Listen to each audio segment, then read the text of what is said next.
প্রিয় শ্রোতারা, আসসালামু আলাইকুম ওয়া রাহমাতুল্লাহি ওয়া বারাকাতুহু। আজকের আলোচনার বিষয় হলো পবিত্র শবে বরাত। শবে বরাত কবে? শবে বরাতে কত রাকাত নামাজ পড়তে হবে? শবে বরাতে কোন দিনে রোজা রাখতে হবে? এই বিষয় নিয়ে আলোচনা করব ইনশাআল্লাহ।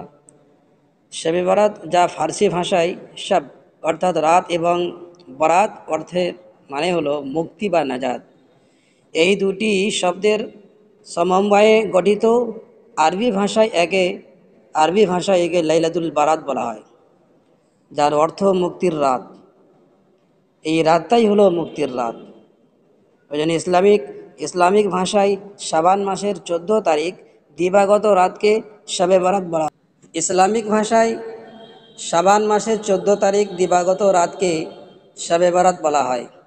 2025 সালে শবে বরাত পালিত হবে 14 শাবান 1446 হিজরি, যা ইংরেজি ক্যালেন্ডারে অনুযায়ী 14 মার্চ 2025 তারিখের রাতের মিলিত হবে।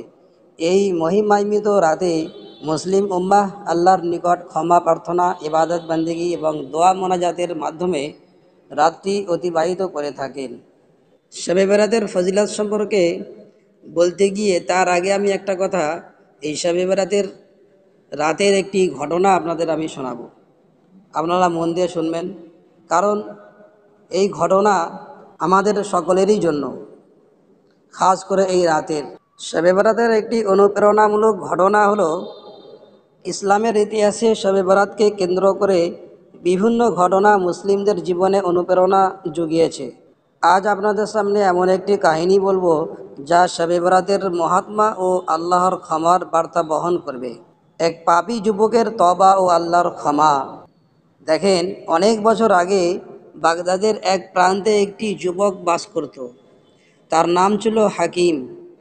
তিনি ছিলেন অত্যন্ত ধনী পরিবারের সন্তান, কিন্তু তার জীবন ছিল গুনাহে ভরা।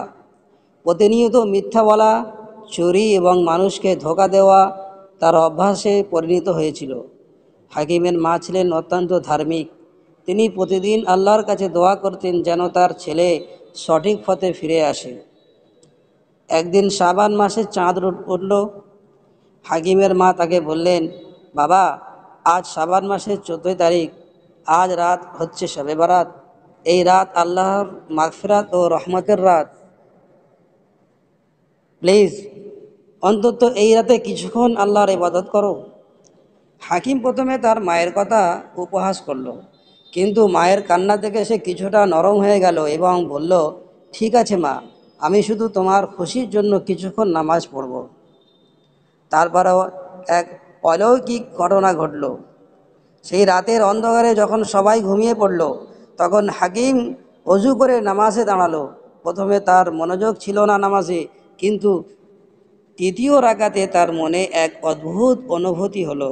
মনে হলো কেউ তার কাছে ফিস ফিস করে বলছে, তুমি কি জানো আজকের রাত আল্লাহর ক্ষমার রাত? আজ তুমি তওবা করলে আল্লাহ তোমার সব পাপ মাফ করে দেবেন। এই কথাগুলো শুনে হাকিম কাঁদতে শুরু করলো। তার সমস্ত গুনাহ চোখের সামনে ভেসে উঠল। সে সেজদায় পড়ে আল্লাহকে বলতে লাগলো, হে আমার আল্লাহ, আমি গুনাহগার, আমি অপরাধী, কিন্তু আপনি তো পরম দয়ালু ও ক্ষমাশীল। আমাকে ক্ষমা করে দিন, আমি আর কখনো গুনাহ করব না। দেখেন আল্লাহর রহমত ওর ক্ষমা। দেখেন, সেই রাতে আল্লাহ হাকিমের তওবা কবুল করলেন। হাকিমের জীবনে এক বিস্ময়কর পরিবর্তন এলো। সে তার সকল পাপ কাজ ত্যাগ করলো এবং দিনের পথে চলা শুরু করলো। পরবর্তীতে হাকিম একজন বিখ্যাত আলেমে পরিণত হন। তার তওবার এই ঘটনা আজও মানুষের কাছে শবে বরাতের ক্ষমা ও রহমতের উদাহরণ হিসাবে প্রচলিত। এই কাহিনী থেকে আমরা যে শিক্ষা পাই তা হলো আল্লাহর ক্ষমা সীমাহীন, তাই না?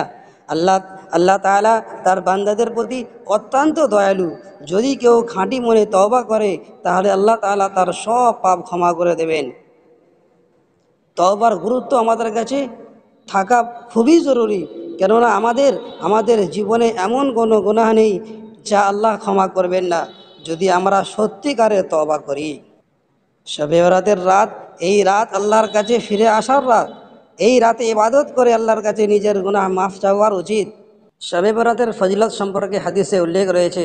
হযরত আয়েশা রাদিয়াল্লাহু তাআলা আনহা বর্ণনা করেন, এক রাতে রাসূলুল্লাহ সাল্লাল্লাহু আলাইহি সাল্লামকে বিছানায় না পেয়ে তিনি খুঁজতে বের হন এবং দেখতে পান যে তিনি জান্নাতুল বাকি কবরস্থানে অবস্থান করেছেন এবং উম্মতের জন্য দোয়া ও ইস্তেগফার করছেন।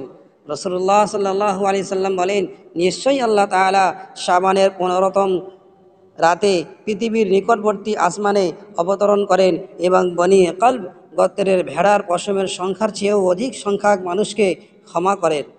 তিরমিজি শরীফের হাদিস। সেই জন্য এই রাতে আমাদের করণীয় কিছু আমলও আছে, যেমন নফল নামাজ আদায় করা। নফল নামাজ আদায় করা এরকম না যে 8 রাকাত কি 12 রাকাত, এরকম বলে এই রাত্রিরে কোনো উল্লেখ নেই। ব্যাস শবে বরাতের রাতে নফল ইবাদতের মধ্যে নফল নামাজ অন্যতম। রাসূলুল্লাহ সাল্লাল্লাহু আলাইহি সাল্লাম বলেন, যখন শাবানের মধ্যরাত আসে তখন তোমরা রাতে নফল ইবাদত করো এবং দিনে রোজা রাখো। ইবনে মাজাহ শরীফের হাদিস। নফল নামাজের পরে আপনি কোরআন তেলাওয়াত করেন, কারণ এই রাতে কোরআন তেলাওয়াত করা অত্যন্ত ফজিলতপূর্ণ, বিশেষ করে সূরা ইয়াসিন, সূরা দোখান ইত্যাদি। আরও কিছু আপনি তেলাওয়াত করতে পারেন, কোরআন শরীফের মধ্যে থেকে তেলাওয়াত করা যেতে পারে, কোনো অসুবিধা নেই। আপনি নামাজ পড়তে থাকেন, নফল নামাজ পড়তে থাকেন, কোরআন তেলাওয়াত করতে থাকেন, দোয়া ও ইস্তেগফার করতে থাকেন, কারণ আল্লাহর নিকট নিজের পরিবার এবং সমগ্র উম্মতের জন্য ক্ষমা প্রার্থনা করা এবং দোয়া করা উচিত এই রাত্রে। খাস করে কবর জিয়ারতের ব্যাপারে হযরত আয়েশা রাদিয়াল্লাহু তাআলা আনহা বলেন, রাসূলুল্লাহ সাল্লাল্লাহু আলাইহি ওয়াসাল্লাম এই রাতে জান্নাতুল বাকি কবরস্থানে গিয়ে মৃতদের জন্য দোয়া করতেন। মুসলিম শরীফের হাদিস। রোজা পালন করার ব্যাপারে শবে বরাতের পরের দিন অর্থাৎ 15ই শাবান, শবে বরাতের পরের দিন অর্থাৎ 15ই শাবান নফল রোজা রাখা সুন্নত। এই যে রোজাটা, এটা হলো নফল রোজা, এটা রাখা সুন্নত। রাসূলুল্লাহ সাল্লাল্লাহু আলাইহি সাল্লাম বলেন, এই রাতে তোমরা নফল ইবাদত করো এবং পরের দিন রোজা রাখো। ইবনে মাজাহ শরীফের হাদিস এটা। তবে কিছু বিষয় থেকে বিরত থাকা উচিত, যেমন আতশবাজি ও পটাকা ফোটানো, কেননা ইসলামে এ ধরনের কাজ নিষিদ্ধ এবং এটি ইবাদতের মনোযোগ নষ্ট করে। আতশবাজিতে অনর্থক আনন্দ উল্লাস করা, শবে বরাতের পবিত্রতা রক্ষা করে অহেতুক আনন্দ উল্লাস থেকে বিরত থাকা উচিত। খাস করে এই রাত্রে খাবারের অপচয়, হালুয়া, রুটি ইত্যাদি তৈরির ক্ষেত্রে অপচয় থেকে বিরত থাকা এবং ইবাদতে মনোযোগী হওয়া উচিত। প্রিয় শ্রোতারা, শবে বরাত আমাদের জন্য একটি মহান সুযোগ, যেখানে আমরা আল্লাহর নিকট আমাদের গুনাহের জন্য ক্ষমা প্রার্থনা করতে পারি এবং ভবিষ্যতের জন্য হেদায়েত ও বরকত কামনা করতে পারি। আসুন আমরা সবাই এই মহিমান্বিত রাতে আল্লাহর ইবাদতে মশগুল হয়ে তার রহমত ও মাগফিরাত অর্জন করি।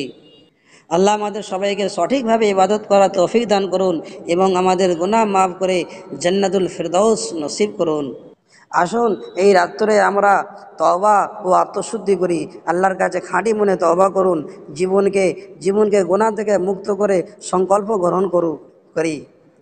আসুন এই রাত্রে আমরা তওবা করি, আল্লাহর কাছে খাঁটি মনে তওবা করি, জীবনকে গুনাহ থেকে মুক্ত করার সংকল্প গ্রহণ করি। প্রিয় শ্রোতারা, আসুন এই মহিমান্বিত রাত আমরা আল্লাহর দরবারে একটি দোয়া করি। বলেন আমার সাথে সাথে আমিন বলেন।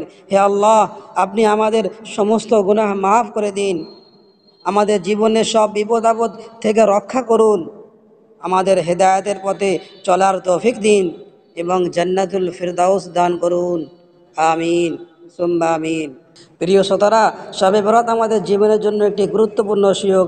আসুন আমরা এই রাতকে ইবাদত বন্দেগীতে কাটাই এবং আল্লাহর রহমত ও মাগফিরাত অর্জন করি। ইসলামিক সিনি ইউটিউব চ্যানেলের পক্ষ থেকে সবাইকে শবে বরাতের শুভেচ্ছা। আল্লাহ আমাদের সবার আমল কবুল করুন। আমিন। আসসালামু আলাইকুম ওয়া রাহমাতুল্লাহি ওয়া বারাকাতুহু।